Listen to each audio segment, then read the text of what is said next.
सुस्वागतम सर्वेषां संस्कृत ई अनुशिक्षणे। आप सभी का स्वागत करता हूं इस संस्कृत शिक्षण की कक्षा में।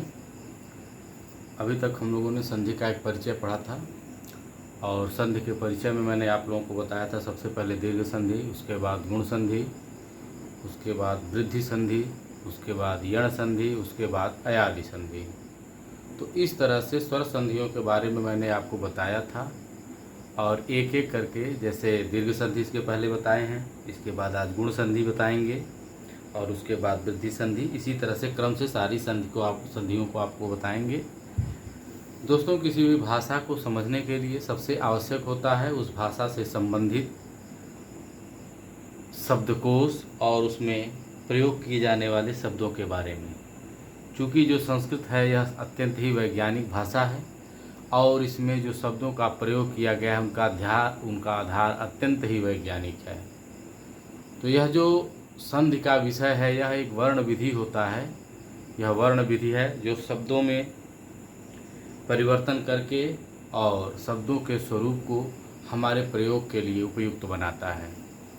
यह जो वर्ण विधि है इसमें हम देखते हैं कि वर्णों में परिवर्तन करके और शब्द के स्वरूप को परिवर्तित करके प्रयोग किया जाता है।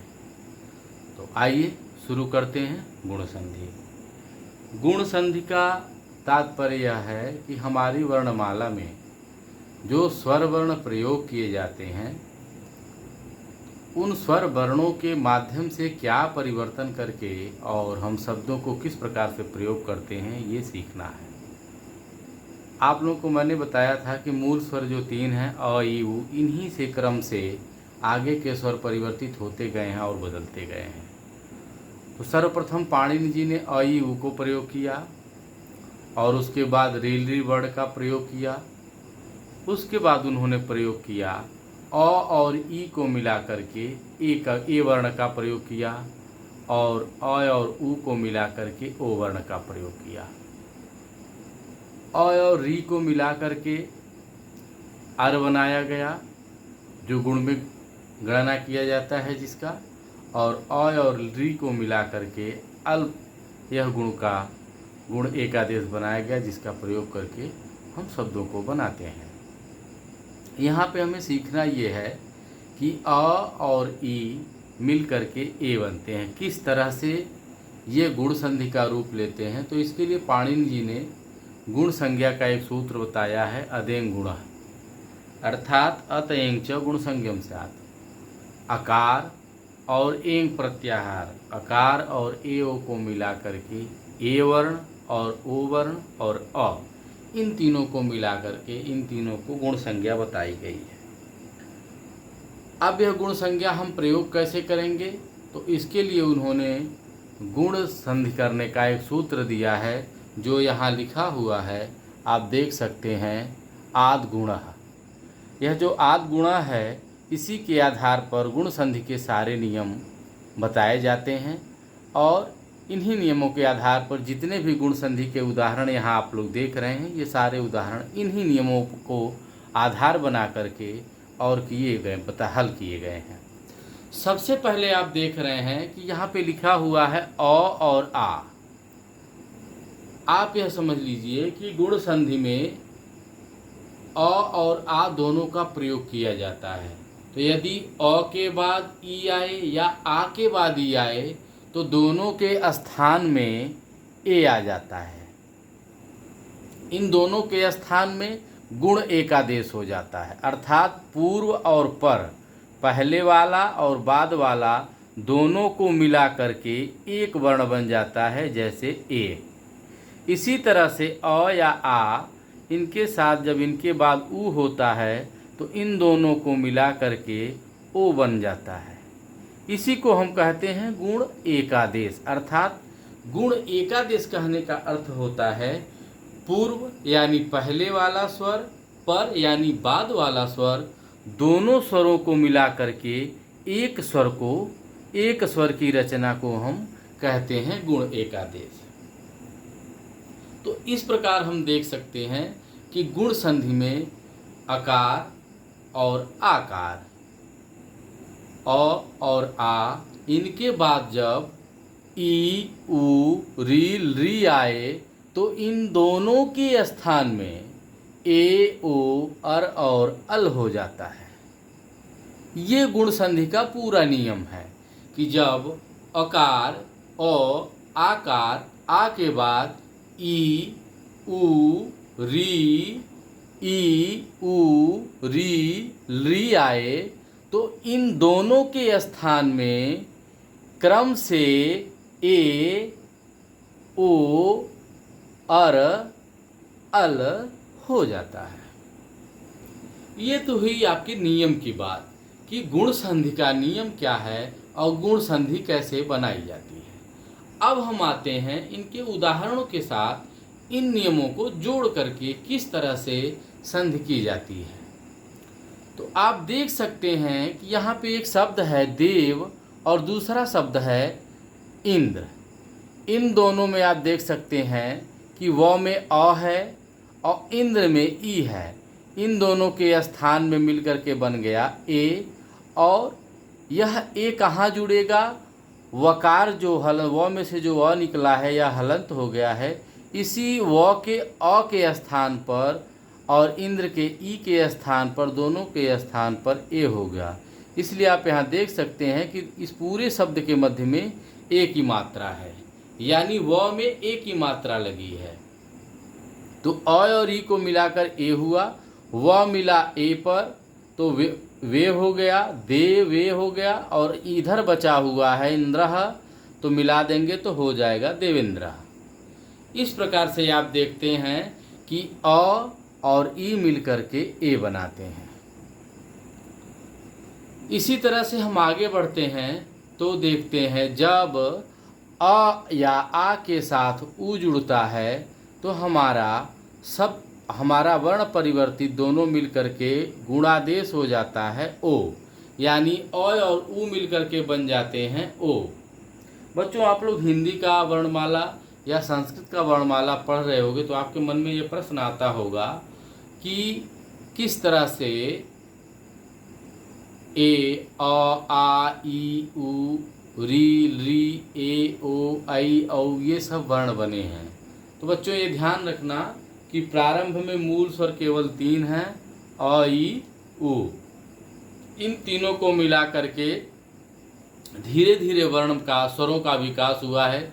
जैसे अ और अ को दीर्घ करके आ, ई को दीर्घ करके दीर्घ ई और उ को दीर्घ करके दीर्घ उ बना। इसी प्रकार से वो दीर्घ किया गया तो उसके माध्यम से जो परिवर्तन हुआ वो दीर्घ संधि हो गई। यहाँ क्या हुआ? अ और ई को मिलाकर के दोनों को जोड़ने पर यू हो गया, अ और उ को मिलाकर के दोनों को जोड़ने पर ओ हो गया। इसको कहा गया गुण। तो अ या आ के बाद जब उ या उ आए तो दोनों के स्थान में ओ हो जाता है। उदाहरण यहाँ देखते हैं हम, हित है, उपदेश है। अब हित के त में अ है और उपदेश का उ, दोनों मिलकर के क्या हो गए? अ और उ मिलकर के हो गया ओ। तो हित के त जुड़ेगा ओ पर और आगे है उपदेश का प दे सह, यह बचा है, दोनों को मिला देंगे तो हो जाएगा हितोपदेशः। इसी तरह से यहाँ देखिए आप, महा में आ है और उत्सव का उ है, दोनों को जोड़ देने पर बनता है महोत्सव। आ और उत्सव का उ दोनों मिलके क्या हो गए? ओ, और हमारा शब्द बना महोत्सव। अब आगे बढ़ते हैं तो देखते हैं कि क्या है। अ और आ के बाद यदि री आता है तो इन दोनों के स्थान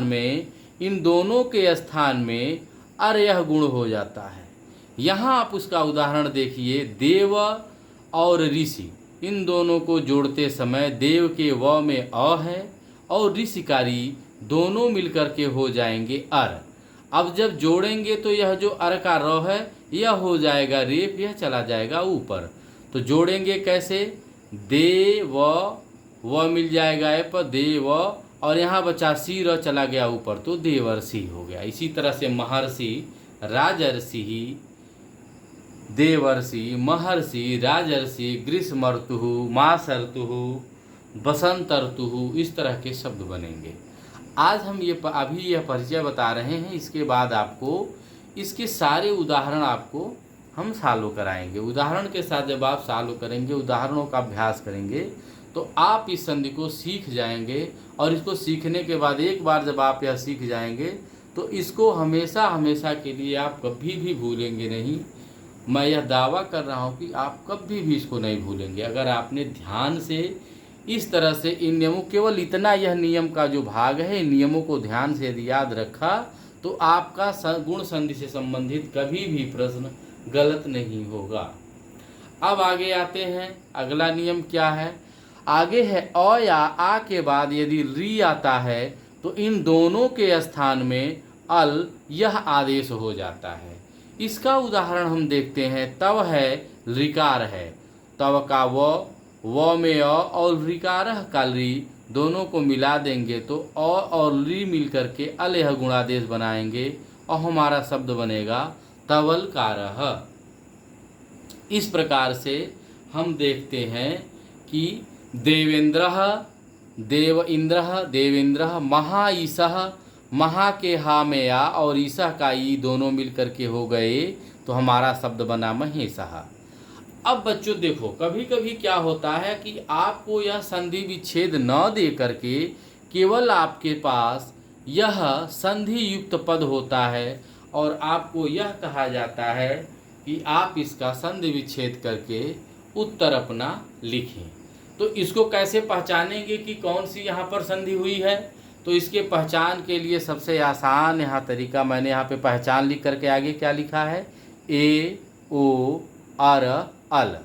अर्थात किसी भी शब्द के मध्य में जब ए की मात्रा हो, देवेंद्रः, महेशः, और किसी भी शब्द के मध्य में ओ की मात्रा हो, हितोपदेशः, महोत्सवः, सूर्योदयः, चंद्रोदयः, देवोदयः, इस तरह से जब आए, परोपकारः, इस तरह से जब शब्द आए तो आप मात्राओं को ध्यान दीजिए। यदि ए की मात्रा लगी है तो इसका विच्छेद करते समय आपको ध्यान रखना होगा कि पहले शब्द का अंतिम स्वर अ हो और दूसरे शब्द का प्रथम स्वर ई हो।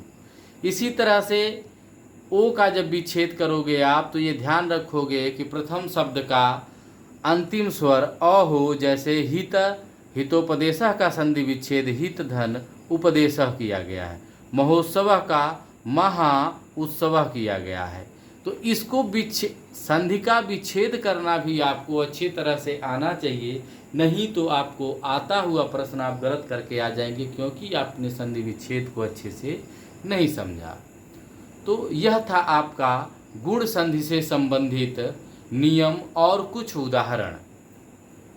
अब आपको क्या करना है? आपको इसी तरह के शब्द ढूंढने हैं और उनको एक जगह कहीं पर देख करके उसको समझने की कोशिश करना है। आप देखिए और उनका संधि विच्छेद कीजिए और संधि विच्छेद किए हुए शब्द को संधि करके देखिए आप कर पा रहे हैं कि नहीं कर पा रहे हैं।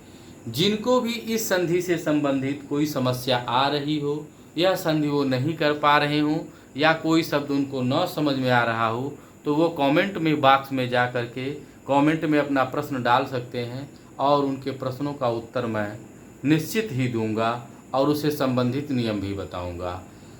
तब तक के लिए आप सभी का धन्यवाद। आप सभी घर में रहें, सुरक्षित रहें, अपना ख्याल रखें। मिलते हैं आगे वृद्धि संधि के पाठ में। धन्यवाद।